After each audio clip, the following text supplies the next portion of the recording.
A burly man is pulling a shark over a meter long onto his boat. Suddenly, an unexpected interloper charges out from the sea. A massive silhouette swallows the shark in a single gulp, even snapping the fishing rod. Then it leisurely dives back into the depths of the ocean. What kind of creature can swallow a shark whole? It is the giant grouper. That's right, it's the same grouper that tastes so delicious. However, this particular species of grouper is incredibly large. Growing to 1 or 2 meters long is considered a small feat for them, and their appetite is even bigger. This grouper mistook a diver for a canned snack. It took a bite right at his head. Fortunately, it couldn't swallow him. It awkwardly spat him back out. Only then did the diver manage to escape with his life.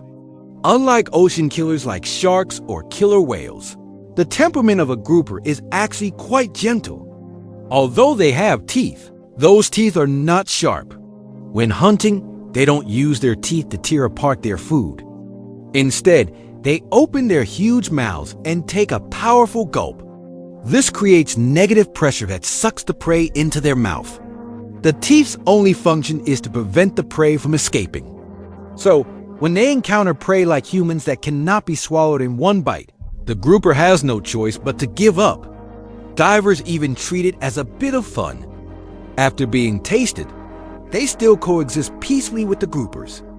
After all, what bad intentions could a grouper have? It just wants to eat its fill. The grouper's menu is quite extensive. In addition to sharks, they eat poisonous fish others wouldn't dare touch. Americans once imported lionfish as pets. These fish are not large in size, but they are vibrantly colored, looking like gold-flecked tapestries. Because the spines on their bodies are venomous, many people abandoned them midway and released them into the sea. From then on, they became an invasive species, strutting through the ocean with their punk look and overbearing behavior. Groupers don't care about any of that. They have thick skin and tough flesh, making them unafraid of the lionfish's spines. They can even break down toxic substances. To get groupers to clear out the lionfish, divers specially provide delivery services for them, teaching them to eat lionfish, always pouting their lips and wearing a face like a bitter melon. Groupers really don't look very bright. But in 2015, people observed that they could actually mobilize moray eels to hunt cooperatively. When a grouper spots small fish hiding in coral reefs, because its body is too bulky, it can only stare at the delicious food helplessly. So it encouraged the slender moray eel to swim into the coral reef and flush out the small fish. As for the grouper, it lies in wait outside to enjoy a feast. Even more amazing, after taking groupers into a laboratory, people found they could even judge if a moray eel had the intention to cooperate. They only choose to work with moray eels that have a team spirit. You really can't judge a fish by its looks. The grouper's body is generally oval or oblong. It is compressed laterally with the head length greater than the body height. The dorsal fin spines are not strong and are connected to the soft rayed part. There are 7 to 11 dorsal fin spines and 10 to 21 soft rays. There are 3 anal fin spines, with the second spine generally being the strongest. The number of anal fin rays is 7 to 13.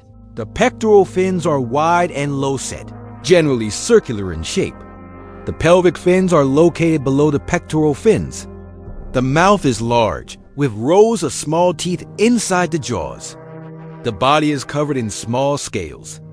The lateral line reaches the base of the tail fin. The tail fin can be rounded, truncated, or concave. Different species of grouper vary greatly in size. More than 30% of grouper species can reach over 1 meter in length. Extraordinarily large individuals can exceed 2 meters, such as the giant grouper, the potato grouper, and the eastern Pacific grouper. Meanwhile, small species can even be less than 20 centimeters, such as the red flag hind short-bodied grouper and multi-spotted hind. The genus Epinophilus, containing the most species in the grouper family, shows a wide variation in body size, ranging from small to large species. Another genus with many species, Cephalophilus, consists of small groupers with body lengths under 50 centimeters, except for the coral hind. Additionally, during the development of grouper larvae, the dorsal and pelvic fin spines exhibit a phenomenon of significant elongation and contraction. This is a developmental characteristic of groupers. Groupers are widely distributed in the Atlantic, Indian, and Pacific Oceans in tropical and subtropical waters. Grouper species distributed along the coast of China include 11 genera and 65 species, including Ethaloperca, Eniperidon, Chromoleps, Epinephalus, Varila, Solopsia, Gracilla, Cephalophilus plectropomus, Triso, and Parantheus. They are mainly distributed in the East China Sea, the Taiwan Strait, and the South China Sea. Common species among them include the orange-spotted grouper and the leopard coral grouper. The Taiwan Strait, especially the waters around the Penghu Islands, not only has the warming effect of the Kuroshio Current, but also contains many deep trenches, canyons, islands, and reefs. Coral reef resources are abundant, making it very suitable for groupers to inhabit. The diversity of grouper species here is even richer than in the East China Sea and South China Sea. Groupers are demersal, bottom-dwelling fish. The adults mainly inhabit coral reefs and nearshore rocky reef areas. Some also inhabit the bottom surroundings of sandy, muddy, or silty marine areas, such as the bronze grouper, the dusky tail grouper, and the gem grouper. Juveniles prefer habitats like seagrass beds and mangroves. Groupers generally inhabit waters shallower than 100 meters, such as the white-line hind and the blue-line hind. Some species also inhabit water layers between 100 and 200 meters, such as the speckled hind. Most groupers are solitary fish. Except during the breeding season, they generally do not form schools. However, the lifestyle of some species consists of small groups composed of one male and several females, such as the blue-line hind and the six-spot hind. Some studies show that grouper species usually settle in specific reef areas for long periods. This sedentary habit and characteristics, like a long life history, make groupers vulnerable to the effects of overfishing. Groupers are top predators in the coral reef ecosystem. The vast majority are carnivorous, mainly feeding on other fish, crustaceans, and cephalopods. But there are also some planktivorous groupers, such as those in the genus Parantheus, which have dense gill rakers to filter copepods from the water, as well as tunicates, amphipods, fish larvae, and gastropod larvae for food. The hunting strategies of groupers also vary by species. Some species that mainly prey on fish, such as those in the genera Plectropomus and Varila, usually cruise near reefs or shallows to actively search for prey. Other species, like the gray spy and leopard hind, are skilled at hiding in coral and rocky reefs to ambush passing fish and crustaceans. Typical grouper morphology features a large mouth and head, allowing them to quickly inhale a large volume of water to create negative pressure, drawing prey into their mouths. They have numerous inward-pointing small sharp teeth in their mouths to prevent prey from escaping. Some grouper species have been recorded to hunt cooperatively with moray eels or other fish. For example, the square-tailed coral grouper and leopard coral grouper have been observed hunting together with the giant moray eel, Napoleon wrasse, and others. Groupers use actions like body quivering and head shaking to signal partners to join the hunt. Most groupers are protogynous hermaphrodites. They are female when they first reach sexual maturity. After participating in reproduction as females for 1 to several years, the females begin a sex reversal to become males. However, there are also a small number of primary male individuals that develop directly from juveniles. Their proportion varies among different species.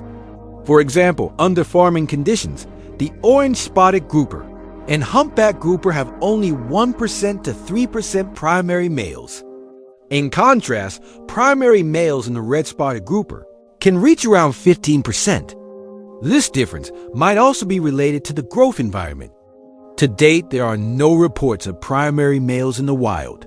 Furthermore, among farm-raised groupers, bidirectional sex reversal has been found in the hermaphroditic blue-line hind. There are even individual species of groupers that are simultaneous hermaphrodites, such as the belted sandfish. Regarding the mechanism of sex reversal in groupers, some researchers believe it may be the result of environmental and genetic factors working together, and have confirmed that exogenous male steroid hormones can successfully induce sex reversal in the females of many grouper species. The spawning period for groupers generally extends from late spring to early autumn each year, mainly influenced by water temperature. Therefore, the spawning time of groupers along various coasts changes with latitude. For example, the spawning season for the red-spotted grouper along the Fujian coast is from May to September, with May and June being the peak spawning months. In Hong Kong and Taiwan, it is from April to July. The number of eggs carried by an individual grouper varies with size. The total amount of spawned eggs ranges from 70,000 to 1 million. Large grouper species can reach 10 million eggs. Although they spawn many eggs, when the groupers are spawning, groups of small fish will risk their lives to surround the groupers. As soon as the grouper spawns its eggs, these thieves immediately swarm in, cruelly treating the eggs as a delicious meal. Groupers choose to use human wave tactics to respond. As the breeding season approaches, they will gather together. Since the small fish's capacity is limited, some eggs can always be preserved. Among groupers, the blue grouper has the highest protein content, even higher than that of the large yellow croaker. Following it are the brown marble grouper, hybrid giant grouper, and Hong Kong grouper. The protein content of the seven-banded grouper and red-spotted grouper is similar to that of the Chinese sea bass, while the protein content of the giant grouper and black sea bass is close to that of the sea bream.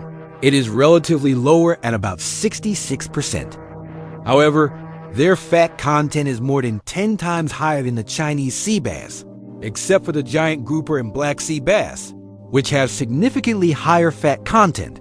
The fat content of other groupers is similar to sea bream and slightly higher than large yellow croaker and Chinese sea bass. Essential amino acids in groupers account for more than 30% of total amino acids. The grouper is a high-quality source of protein. Additionally, groupers are very rich in umami amino acids, which explains why they taste so delicious. The fat content in groupers is slightly higher than in other marine fish, but the lipids are all high-quality fatty acids. Among them, unsaturated fatty acids are abundant, which play an important role in human health. Therefore, the grouper is a delicious high-protein marine fish with high quality, unsaturated fatty acids, and a balanced amino acid composition. It is a high-quality saltwater fish with extremely high nutritional value. Mineral elements are closely related to human health, participating in metabolism and various biological and chemical reactions in the body. Mineral elements in the human body mainly come from food. Compared to other farmed fish, the nutritional types in groupers are more comprehensive and abundant, especially the content of iron and zinc. Studies show that nutritional iron and zinc deficiencies are common nutrient deficiency problems that seriously affect children's health. Therefore, grouper meat rich in elements like phosphorus, magnesium, zinc, and iron can well satisfy the human bodies, and especially children's, demand for trace elements. Speaking of this, you can probably guess why. Groupers have now become a protected endangered species in the United States. They didn't expect the real danger to come from the shore, and have high nutritional value. So fishermen soon discovered the secret of groupers gathering to spawn, and found that they like to gather around shipwrecks most. When the spawning season arrives, using sonar to find shipwrecks, in just a few short decades, groupers have become an endangered species. The US government had to issue an order.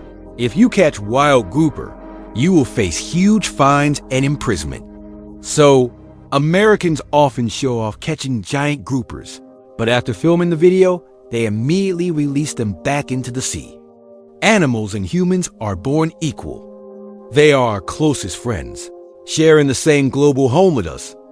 We should clearly realize that animals and humans share the same roots. We are deeply connected. Only by achieving true peaceful coexistence with animals can the survival and reproduction of humans and animals be guaranteed, and the common prosperity of the entire Earth's biosphere be ensured.